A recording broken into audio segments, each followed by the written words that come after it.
महापर्व पर सीएम ने की शिरकत, प्रदेशवासियों को दी छठ महापर्व की शुभकामनाएं। श्रद्धालुओं से मुलाकात कर उनका जाना हालचाल, घाटों पर उमड़ी श्रद्धालुओं की भीड़।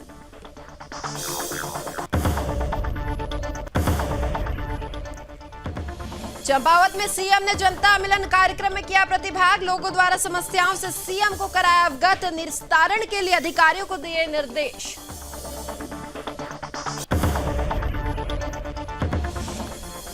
नमामि गंगे के द्वारा गंगा रन कार्यक्रम का आयोजन, रन फॉर यूनिटी में दौड़ा हरिद्वार, केंद्रीय जल शक्ति मंत्री ने किया शुभारंभ, गंगे को स्वच्छ निर्मल रखने की दिलवाई शपथ।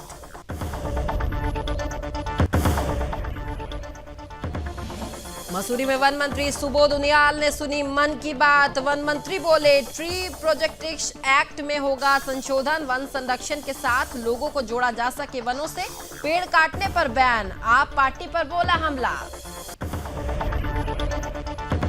और चमेली में पहाड़ों पर हुआ भूस्खलन, सड़क का आधा हिस्सा टूटकर नदी में गिरा, 1.5 दर्जन से अधिक लोग जो है वो गांव का कटा संपर्क, आवाजाही पूरी तरह से हो गई बाधित।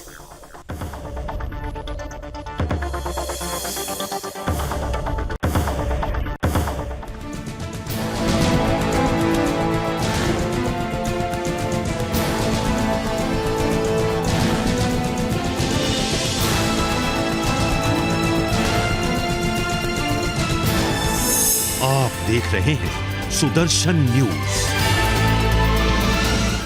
नमस्कार, सुदर्शन न्यूज देख रहे हैं आप और मैं हूं आपके साथ स्मारिका ठाकरे। मनोहर लाल खट्टर क्या कुछ कह रहे हैं, उनकी प्रेस कॉन्फ्रेंस चल रही है, आपको वहीं सीधे लिए चलते हैं। कुल मिलाकर के मित्रों, आज का विषय तो केवल आपको शुभकामना देने के लिए कि 1 नवंबर हरियाणा दिवस। जी बताइए। ये आचार संहिता के चलते मुझे लगता है अगली तो बात नहीं करेंगे। सर ये एनवायरमेंट से रिलेटेड है। अभी ग्रैप 3 रिस्ट्रिक्शंस जो है वो सीएक्यू ने लगा दी है, जिसमें एनसीआर हमारा सबसे ज्यादा इम्पैक्ट। क्या रिस्ट्रिक्शन लगाई है? रिस्ट्रिक्शन सर एक ग्रैप 3 की, रैप 3। हाँ, ये डीजल हाँ। इंडस्ट्री नहीं चलेगी। इशू ये आ रहा है कि इंडस्ट्री को एक बैकअप चाहिए पीएनजी को और एक इंफ्रास्ट्रक्चर चाहिए। अब खबर उधम सिंह नगर से है, जहां खटीमा में छठ महापर्व के दूसरे दिन छठ घाटों पर डूबते हुए सूर्य को अर्घ्य देकर ढोल और नगाड़ों के साथ धूमधाम से इस पर्व को मनाया गया। इस दौरान छठ घाटों पर श्रद्धालु महिलाओं की काफी भीड़ भी देखने को मिली और इस अवसर पर अपने गृह क्षेत्र खटीमा मुख्यमंत्री पुष्कर सिंह धामी पहुंचे थे, जहां उन्होंने देर शाम छठ महापर्व पर आयोजित कार्यक्रम में प्रतिभाग किया। मुख्यमंत्री पुष्कर सिंह धामी ने श्रद्धालुओं से मुलाकात करके उनका हाल चाल जाना और साथ ही छठी मैया का आशीर्वाद भी उन्होंने लिया। तस्वीरें भी हम आपको दिखा रहे हैं किस तरीके से छठ के महापर्व पर मुख्यमंत्री पुष्कर सिंह धामी पहुंचे और मुख्यमंत्री धामी ने सूर्य की उपासना और प्रकृति की पूजा के छठ महापर्व पर सभी देशवासियों और साथ ही प्रदेशवासियों को शुभकामनाएं दी और छठ मैया से सभी देशवासियों के कल्याण की कामना भी की। आपको बताया कि छठ महापर्व सृष्टि की उपासना और प्रकृति की पूजा का पर्व माना जाता है। इस पर्व पर श्रद्धालु महिलाएं विधिवत पूजा अर्चना कर 36 घंटे का निर्जला व्रत रहकर परिवार की सुख शांति और दीर्घायु की कामना के साथ ही संपूर्ण जगत के कल्याण की कामना करती है और अंतिम दिन पर उगते हुए सूरज को अर्घ्य देकर व्रत का जो समापन है वो किया जाता है। वासुदेव अग्रवाल जी का हार्दिक अभिनंदन और व्यस्ततम समय में मैं सभी को छठ महापर्व की बहुत शुभकामनाएं देता हूँ। भगवान सूर्यदेव की उपासना का ये त्यौहार है, पर्व है, महापर्व है। तो भगवान सूर्य हम सब पर कृपा करें, सभी के जीवन में मंगल करें और जो बहनें माताएं अपना निर्जला व्रत कर रही हैं उन सब की मनोकामनाएं पूर्ण करें। ये सृष्टि का त्यौहार, ये छठ का त्यौहार प्रकृति को समर्पित त्यौहार है। भगवान सूर्य जिसके कारण से संपूर्ण जीवन चलता है, उनकी कृपा हम सब पर बनी रहे। मैं सभी को छठ महापर्व की बधाई। तो वहीं मुख्यमंत्री पुष्कर सिंह धामी ने बनबसा में आयोजित जनता मिलन कार्यक्रम में प्रतिभाग किया और स्थानीय जनता की समस्याएं उन्होंने सुनी। जनता मिलन कार्यक्रम में लोगों द्वारा विभिन्न समस्याओं से मुख्यमंत्री को अवगत कराया गया। तो कुछ समस्याएं सड़क निर्माण, जल भराव, पेयजल, स्वरोजगार, सौर ऊर्जा, शौचालय निर्माण आदि की भी थी और मुख्यमंत्री ने लोगों की समस्याओं का निस्तारण के लिए अधिकारियों को जरूरी दिशा निर्देश भी दे दिए हैं कि समस्याओं को तय समय पर जो है निस्तारण किया जाए, जिससे कि किसी भी अनावश्यक परेशानी लोगों को ना हो सके। उन्होंने अधिकारियों को निर्देश देते हुए कहा कि जनता की समस्या जिस स्तर की है उसका समाधान उसी स्तर पर होना चाहिए। बेवजह वह समस्या उच्च स्तर पर ना आए। अगर ऐसा होता है तो संबंधित अधिकारी की जिम्मेदारी जो है वो तय की जाएगी।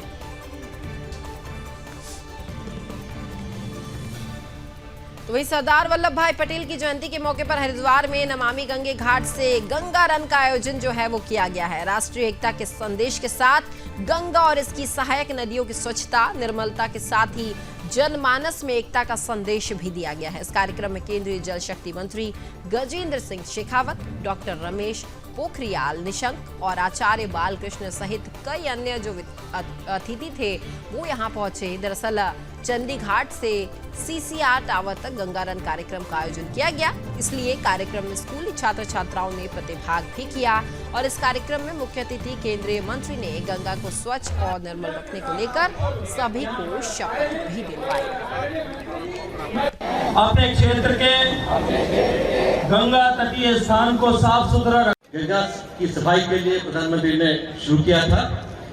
आधुनिक भारत के निर्माता, आधुनिक भारत के नक्शे के शिल्पकार सरदार वल्लभ भाई पटेल की 145वीं जन्म जयंती मना रहा है और इस बदलते हुए परिदृश्य में जब भारत तेजी के साथ में विकसित भारत बनने की दिशा में आगे बढ़ रहा है, तो माननीय प्रधानमंत्री जी की प्रेरणा से आज पूरा देश की युवा तरुणाई, युवा शक्ति इस संकल्प के साथ में कि हम भारत के विकास की इस गति को और अधिक ऊर्जा और ऊष्मा प्रदान करेंगे, इस संकल्प के साथ में कि हम भारत को एकीकरण के लिए, भारत को एक बनाए रखने के लिए और एक भारत को श्रेष्ठ बनाए रखने के लिए अपने आप को तो वहीं उत्तराखंड के मसूरी में वन मंत्री जो है सुबोध उनियाल ने कहा है कि प्रधानमंत्री नरेंद्र मोदी द्वारा यूथ एम्पावरमेंट की बातचीत की गई है। उन्होंने कहा कि साल 2047 में जब देश आजादी की 100वीं वर्षगांठ मना रहा होगा तब आजाद का नौजवान जो है इस देश का कर्णधार होगा। इस दौरान वन मंत्री आप पर हमला करने से भी नहीं चूके। दरअसल पत्रकारों से वार्ता करते हुए वन मंत्री ने कहा कि प्रधानमंत्री मोदी का संबोधन जो है वो प्रेरणादायी था। उन्होंने कहा कि ग्रामीण क्षेत्रों में बिजली का भुगतान करना एक बड़ी समस्या है, जिसको लेकर प्रधानमंत्री नरेंद्र मोदी ने सोलर ऊर्जा पर काम करने के लिए सबको प्रेरित किया है। वन मंत्री ने आम आदमी पार्टी पर हमला बोलते हुए कहा कि चुनाव से पहले आम आदमी पार्टी के नेताओं ने उत्तराखंड के लोगों को बड़े बड़े सपने दिखाए। उन्होंने कहा कि आम आदमी पार्टी के पास ना नेतृत्व है ना दिशा है। दिल्ली से कोई भी व्यक्ति पहाड़ की तुलना नहीं कर सकता है। वन मंत्री ने साफ तौर पर कह दिया कि जल्द ही जो है ट्री प्रोजेक्शन एक्ट में संशोधन भी किया जाएगा। उन्होंने आगे कहा कि हमारे देश पर अंग्रेजों ने 200 साल तक हुकूमत की और आज हमारे देश का हिंदुस्तानी इंग्लैंड का प्रधानमंत्री जो है वो बन गया है, जो पूरे देश के लिए एक गर्व की बात है। आपको बताएं कि ऋषि सुनक ब्रिटेन के नए प्रधानमंत्री बने हैं और इसी को लेकर उन्होंने ये बात कही है।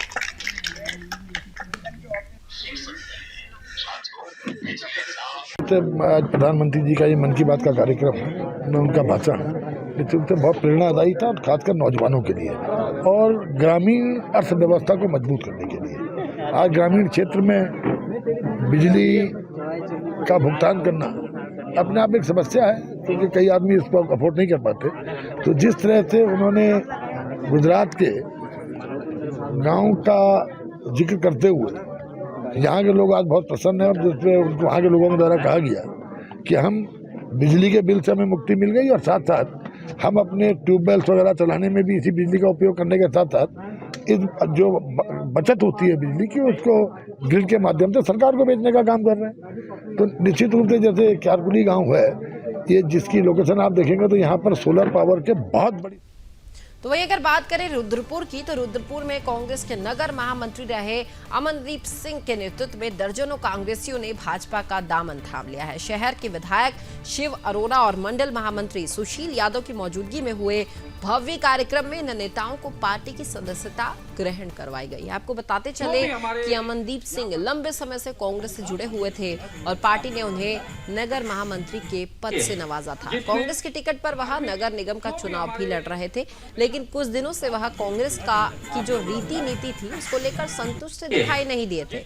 इसको लेकर उन्होंने पार्टी से त्यागपत्र भी दे दिया था। दरअसल शिव अरोड़ा के विधानसभा चुनाव जीतने के बाद उनका रुझान भाजपा की ओर हो गया था और दिगबाड़ा में आयोजित एक भव्य कार्यक्रम में अमनदीप को सदस्यता ग्रहण करवाई गई और अमनदीप के साथ ही तनवीर वित्त, मनराज, अर्जुन, सुरजीत सिंह समेत आदि जो सदस्य थे उन्होंने भी सदस्यता ग्रहण कर ली है।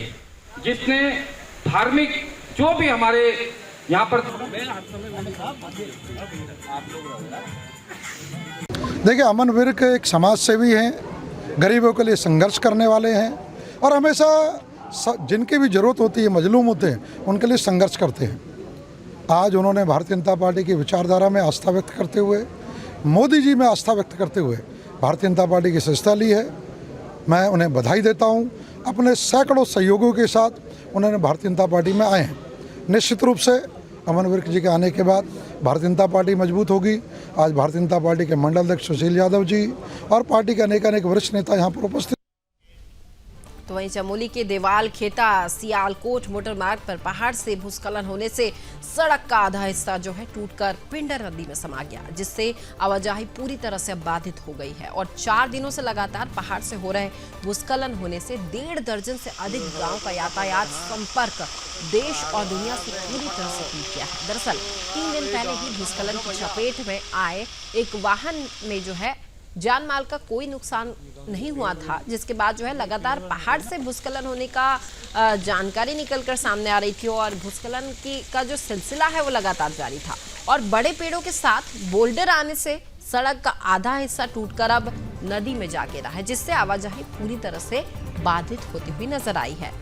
PMGSI विभाग की सड़क पर भूस्खलन होने से सड़क मार्ग खोलने का काम जल्द ही शुरू कर दिया जाएगा, ये बात कही गई। ये देखिए किस तरीके से भूस्खलन जो है वो तेजी से बढ़ता जा रहा है और इससे आवाजाही में खास तौर पर परेशानी का सामना करना पड़ता है, क्योंकि एक बात ये भी निकलकर सामने आती है कि जब भूस्खलन होता है इस कारण से जो गांव हैं उनका संपर्क देश और दुनिया से टूट जाता है। ये भी एक मुख्य वजह है कि भूस्खलन जो है उत्तराखंड में लगातार बढ़ता जा रहा है और पहाड़ी क्षेत्र में भूस्खलन की जो घटनाएं हैं बहुत आम बात हो चुकी है। लगातार सड़क का जो आधा हिस्सा है वो टूटकर आप देखिए किस तरीके से नदी में जा गिरा और जिसके कारण से जो आधा दर्जन गांव थे वो उनका संपर्क टूट गया है और खासी दिक्कतों का सामना यहाँ लोगों को हो रहा है।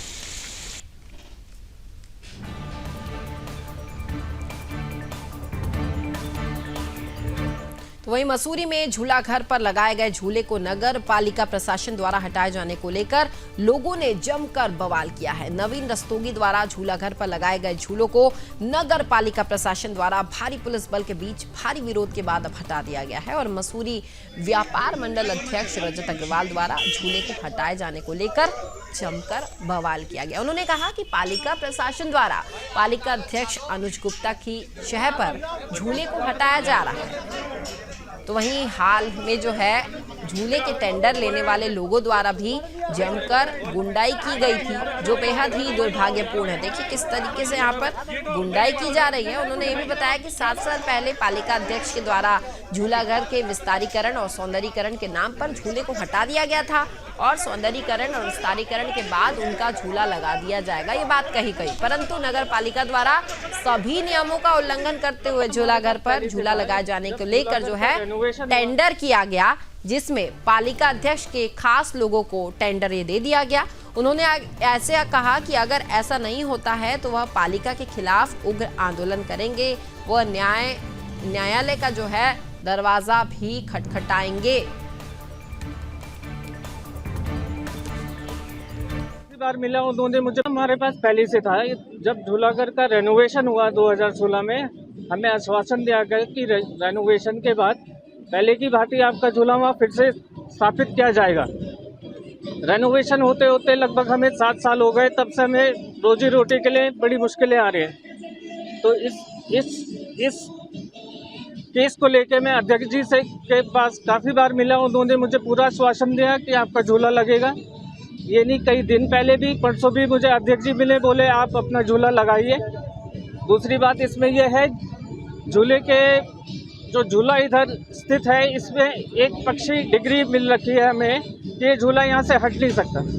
अनुमति मेरी अध्यक्ष जी से बात हुई थी, उन्होंने बोला आप अपना झूला लगाइए, जैसे आपकी दुकानें मिल गई आपको झूला भी मिलेगा। द्वारा और उनकी बोर्ड द्वारा झूलाघर स्थित झूला और समस्त दुकानें तोड़ दी गई थी, इस आश्वासन के साथ कि अगले 2 से 3 साल में नया प्रारूप झूलाघर का दिया जाएगा, नया झूला लगाया जाएगा। लेकिन बहुत ही सोचने का विषय है कि 8 साल पूरा होने के बाद भी आज तक ना तो झूलाघर का नव निर्माण पूरा करा गया और ना ही ये नया झूला लगाया गया। झूलाघर बिना झूले के अस्तित्व बेकार है, यानी झूलाघर का अस्तित्व बिना झूले के बेकार है। आज हमारे एक व्यापारी भाई ने, नवीन रस्तोगी जी ने, जिनका झूला या पिछले 35 से 40 साल से उनके परदादाओं के ज़माने से लगा हुआ था, वो चलाते थे। जब उन्होंने झूला लगाया, रातों रात लगाया, ये हम मानते हैं। ये कल रात में अवैध रूप से ये झूला लगा है, इसकी कोई अनुमति नगर पालिका द्वारा नहीं दी गई है। मुझे सुबह इसकी जानकारी मिली, जो मेरे द्वारा एसडीएम साहब के संज्ञान में और कोतवाल साहब के संज्ञान में लाई गई, और एसडीएम साहब द्वारा भी इसको तत्काल हटाने के निर्देश दिए गए। ये झूला देख के भी वैसे खतरनाक लग रहा है कि कभी कोई दुर्घटना इससे हो सकती है, तो इसलिए इसको हटा दिया गया है यहाँ से। पर क्या इसमें आप एफआईआर भी दर्ज कर रहे हैं? हाँ, एफआईआर दर्ज करी है हमने। पर यहाँ पर भारी लोग ज़्यादा दिख रहे हैं, नगर पालिका के तो कम है, पर भारी लोग जिनका टेंडर होना है वो आके ये झूला हटा रहे हैं, तो ऐसे क्या समझ में नहीं आ रहा है। नहीं, हमारा तो अपना स्टाफ है जो झूला खोलने के लिए और जो उसके देखरेख कर रहे हैं, हमारे एसआई हैं हमारे। तो वही चलिए बढ़ेंगे आगे। जिला अधिकारी के रूप में अनुराधा पाल ने बागेश्वर जिले का कार्यभार अब संभाल लिया है। उत्तराखंड कैडर से 2012 में 52वीं जो रैंक है उन्होंने हासिल करके आईएएस बनी अनुराधा पाल ने जिलाधिकारी के रूप में प्रथम ज्वाइनिंग की है और बागेश्वर जिला की जिम्मेदारी ग्रहण करने के बाद आईएएस अनुराधा पाल का यह कहना है कि बागेश्वर की जनता की समस्याओं के समाधान की दिशा में मैं कार्य करूंगी। बागेश्वर की प्रमुख ज्वलंत समस्याएं अतिक्रमण, अवैध खनन और लॉ एंड ऑर्डर को व्यवस्थित करना है। इन समस्याओं का प्राथमिकता से हल निकाला जाएगा। साथ ही हर सोमवार को जिलाधिकारी कार्यालय में जनता दरबार लगाकर ग्रामीणों की सभी समस्याओं के समाधान की दिशा में जो है कार्य करने का वादा भी उनके द्वारा किया गया है।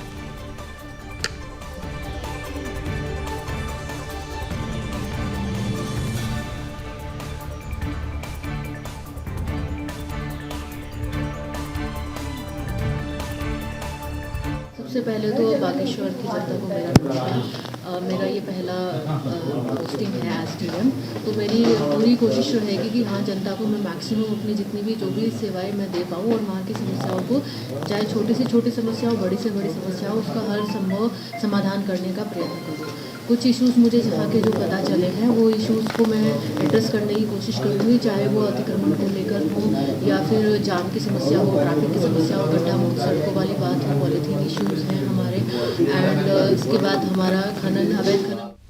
तो वहीं कीछा में नगर पालिका के सभासद के पुत्र पर हुए जानलेवा हमले के दोषियों की गिरफ्तारी की मांग को लेकर दर्जनों लोगों ने कीछा कोतवाली में धरना प्रदर्शन किया है। विगत 10 सितंबर की अगर बात करें तो 10 सितंबर को कीछा सभासद के पुत्र विकास गुप्ता पर करीब 1 दर्जन लोगों ने जानलेवा हमला कर दिया था और घटना में गंभीर रूप से घायल विकास गुप्ता को निजी अस्पताल में भर्ती कराया गया, जहां उसका इलाज अभी चल रहा है। भाजपा नेता सतीश गुप्ता की लिखित शिकायत के बाद पुलिस ने आरोपी के खिलाफ धारा 307 सहित अन्य धाराओं में मुकदमा दर्ज कर लिया था। तो वहीं रविवार को दर्जनों लोगों ने कीछा कोतवाली में दर्री बिछाकर धरना प्रदर्शन किया है और तमाम लोगों ने कीछा पुलिस पर लापरवाही करने और आरोपियों को बचाने का आरोप लगाया। आरोप यह है कि 1.5 महीना से अधिक का समय बीतने के बाद भी हमले के दोषी जो है वो खुलेआम घूम रहे हैं। वरिष्ठ नेता सतीश गुप्ता ने आरोप लगाया है कि आरोपियों द्वारा पीड़ित पक्ष को रिपोर्ट वापस लेने के लिए खुलेआम धमकियां दी जा रही है और उन पर दबाव बनाया जा रहा है। उन्होंने चेतावनी देते हुए कहा कि पूर्व में भी 2 बार कोतवाली में प्रदर्शन करने के दौरान पुलिस प्रशासन ने आरोपियों को जल्द गिरफ्तार करने का भरोसा दिलाया था, लेकिन अब तक जो है आरोपियों की गिरफ्तारी नहीं हो पाई है। प्रदर्शनकारियों ने चेतावनी देते हुए कहा कि जब तक आरोपियों की गिरफ्तारी नहीं होगी उनका आंदोलन जारी रहेगा। भाजपा यहाँ बैठ जाए, भाजपा बैठ जाएगी। ऐसा ना मैडम, देखिए हमने एक हमारे बेटे पे जानलेवा हमला हुआ और लोग भी थे काफ़ी, वो 30-35 लोग थे कम से कम, मैं हथियारों के। ये तो अपने क्या नाम है घरवाली भी लेने के लिए गया था, यहीं बैठा था थाने में, इनके सामने ही गया, थाने वालों के सामने से। उस पर चिपट गया सब और फिर ऐसी हालत छोड़ गया कि अगर उसने कोई 1 घंटे उठा के नहीं लाता तो वहीं पर उसकी मृत्यु हो जाती।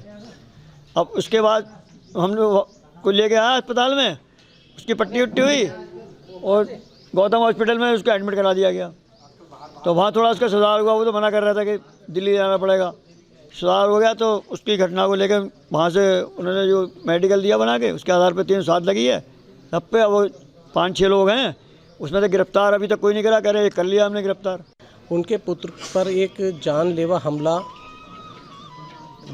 हमला हुआ था और उसके काफ़ी घातक हथियारों से उसके चोट लगी है, कई जगह उसकी चोट लगी हुई है। पर लेकिन आज तक पुलिस ने 9 सितंबर से लेकर आज तक 2 महीने होने आ रहे हैं, कोई गिरफ्तारी नहीं की है।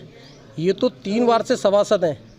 अगर कोई इस जगह आम आदमी होता तो उसकी सुनवाई किस तरीके से होती? लगता है आम आदमी की सुनवाई नहीं होगी, जहाँ तक लग रहा है ऐसा, क्योंकि थाने में रोज़ आ रहे हैं, रोज़ धरना दिया जा रहा है, रोज़ प्रदर्शन कर रहे हैं, पर लेकिन प्रदर्शन के बावजूद भी आज तक कोई गिरफ्तारी नहीं की गई। आज मालूम पड़ा है कि एक इन्होंने कोई बंटी नाम। तो यह बात करेंगे लालकुआ की। लालकुआ क्षेत्र में रेलवे लाइन के समीप पुलिया के नीचे अज्ञात युवक का शव मिलने से इलाके में हड़कंप मच गया। सूचना मिलने के बाद मौके पर पहुंची पुलिस ने शव को कब्जे में लेकर पोस्टमार्टम के लिए अस्पताल भेज दिया। दरअसल रुद्रपुर को जाने वाली रेलवे लाइन के पास ही तालाब में एक युवक का शव तैरता हुआ मिला, जिसे लोगों ने देखा, जिसके बाद ग्रामीणों ने इस पूरे मामले की सूचना पुलिस को दी और सूचना मिलते ही पुलिस क्षेत्राधिकारी अभिनव चौधरी मौके पर पहुंचे और पुलिस टीम के साथ पहुंचकर उन्होंने जो है पुलिस कर्मियों के द्वारा मृतक के शव को तालाब से निकलवा कर पोस्टमार्टम के लिए भिजवाया। इस दौरान पुलिस क्षेत्राधिकारी अभिनव चौधरी ने बताया कि युवक का कद करीब 5 फुट 6 इंच था, जो पीली शर्ट और नीला लोअर पहना हुआ है। उन्होंने आगे कहा कि मृतक के पास से एक जहर की पुड़िया भी मिली है और उसकी उम्र 34 साल के आसपास बताई जा रही है। उन्होंने आगे कहा कि पहले तो युवक ने सुसाइड का जो है केस हो सकता है ऐसा माना जा रहा है, लेकिन फिर भी अब पुलिस अब जो है इस पूरे मामले में जांच पड़ताल कर रही है और ये पता लगाने की कोशिश की जा रही है कि ये आत्महत्या है या मर्डर।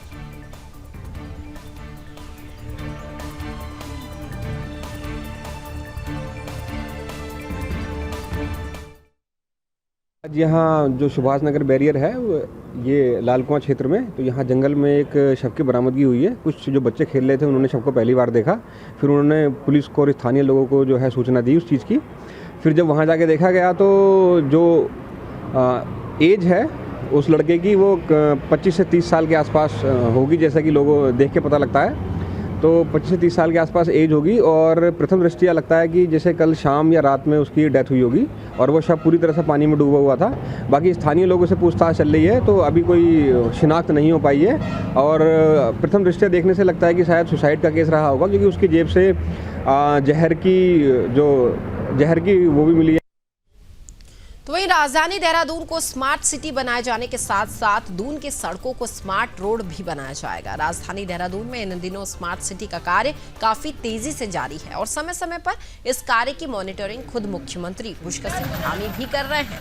स्मार्ट सिटी परियोजनाओं के तहत राजधानी देहरादून को स्मार्ट बनाए जाने की कहीं से भी कोई भी जो है कोशिशें कम ना रहे, इसका खास तौर पर ध्यान रखा जा रहा है। राजधानी के तमाम ऐसे क्षेत्र हैं जहां पर सीवरेज, सड़क, पेयजल, बिजली और अन्य काम को जो है स्मार्ट ढंग से पूरा किया जा रहा है, ताकि आने वाले दिनों में देहरादून का नक्शा बदला जाए। अब सड़कों को स्मार्ट सिटी बनाए जाने की कवायद तेज हो गई है। आने वाले दिनों में राजधानी देहरादून के रोड स्मार्ट रोड के रूप में दिखाई देंगे।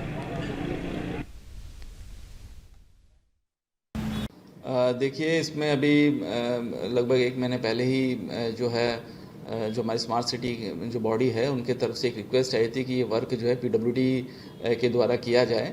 तो उसी के क्रम में एक PIU का गठन होना था। वो ऑलरेडी PIU गठन के निर्देश जो है वो जारी कर दिए गए हैं और जो कार्मिक है उनकी तैनाती भी बहुत जल्दी कर दी जाएगी। लेकिन फिलहाल जो है व्यवस्था हमने ये रखी है कि जो संबंधित एक्सीएंस वगैरह हैं वो उनके द्वारा ये कार्य देखा जा रहा है। इसमें क्या क्या है? स्मार्ट रोड में किस तरह के बनेंगे, थोड़ा सा बताइए पब्लिक को। देखिए, स्मार्ट रोड में बेसिकली जो एक तो हमारे डक्ट सब में डाली जाएगी, क्योंकि एक जो प्रॉब्लम आती है कि रोड कटिंग का। तो वहीं उत्तराखंड में लगातार सीएम पुष्कर सिंह धामी के नेतृत्व में खेलों को बढ़ावा दिया जा रहा है। इसी कड़ी में उत्तराखंड की राजधानी देहरादून में देहरादून मैराथन आयोजित की गई और मैराथन में सीएम पुष्कर सिंह धामी ने शिरकत भी की है। इस अवसर पर उन्होंने 21 किलोमीटर की हाफ मैराथन और साथ ही 10 किलोमीटर दौड़ का फ्लैग ऑफ भी किया और इस अवसर पर मुख्यमंत्री ने राष्ट्रीय एकता एवं नशा मुक्ति की शपथ भी दिलवाई है। कार्यक्रम में क्या खास रहा, देखिए हमारे इस खास रिपोर्ट में।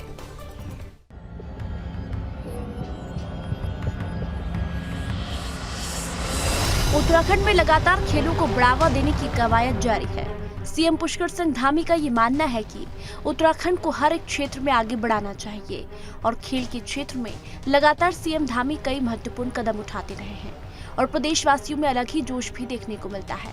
मुख्यमंत्री श्री पुष्कर सिंह धामी ने रविवार को पुलिस लाइन रेस कोर्स में देहरादून मैराथन में प्रतिभाग किया।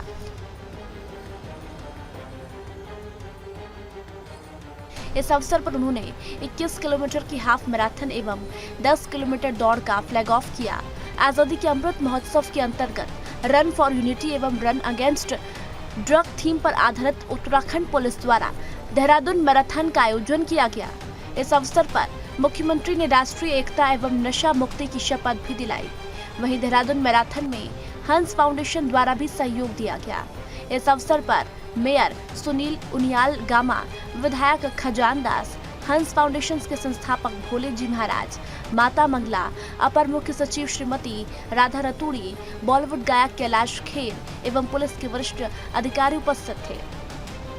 मुख्यमंत्री पुष्कर सिंह धामी ने कहा कि सरदार वल्लभ भाई पटेल ने राष्ट्रीय एकता में महत्वपूर्ण भूमिका निभाई। प्रधानमंत्री नरेंद्र मोदी के नेतृत्व में एक देश एक भारत श्रेष्ठ भारत के संकल्प के साथ बढ़ रहा है। उन्होंने कहा कि इस तरह के आयोजन राष्ट्रीय एकता में अहम भूमिका निभाते हैं। मुख्यमंत्री ने कहा कि 2025 तक उत्तराखंड को नशा मुक्त बनाने का लक्ष्य रखा गया है। नशा से मुक्ति के लिए सबको दृढ़ संकल्प लेना होगा और अन्य लोगों को भी नशा मुक्ति के प्रति जागरूक करना होगा। उन्होंने कहा कि एक अच्छे समाज के लिए सबका स्वस्थ शरीर होना जरूरी है।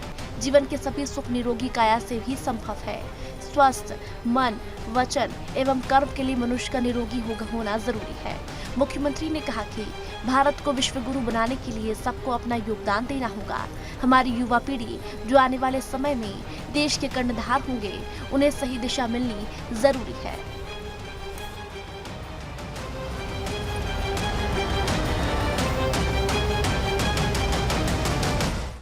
तो फिलहाल उत्तराखंड विशेष में इतना ही, लेकिन सुदर्शन न्यूज में खबरों का सिलसिला लगातार जारी रहेगा। जय हिंद।